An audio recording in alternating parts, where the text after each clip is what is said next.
من معترضم. این پروانه نمایش فیلم لامینور منه، فیلم اخیر منه. این شیر نیست، گوش نیست که بگی که تاریخش گذشته.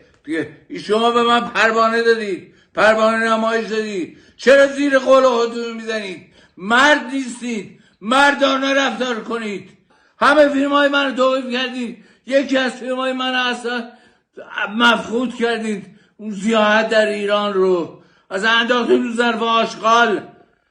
فیلم سنتوری منو آقای جعفری جلوه خود بی جهت جلوشو گرفت و نذاش. درست شب سینما گفت کمر من شکست. تو کمر تو می‌واسه از اون اول که سناریو رو میخوندی کمر تو میشکست که نمیذاشتی اینقدر ما زحمت بکشیم 2 سال 3 سال یه فیلم کار بکنیم بعد بدیم بیرون. بعد شما بیاین جلو. کی هستین شما کی هستین؟ من کارشناس فلسفه از بزرگترین دانشگاه امریکا هستم.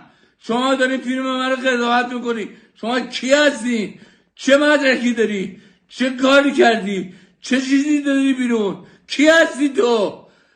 پشت پرده مثل اشباح هی به ما حکم‌زا داری میکنه. نمیتونم تحمل کنم. من میام تحسن میکنم پیو بزاده ارشاد همراه با دستیارانم تا حقمو نگیرم ول نمیکنم. وزارت ارشاد، وزیر محترم به حرف من گوش بده. من دیگه نمیتونم. دیگه میخوام بجنگم. بیاین بزنید بکشید منو.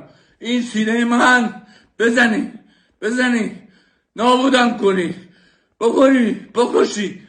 همه کارتون که هر کار میخوام بکنید ولی من حقمو میخوام بگیرم.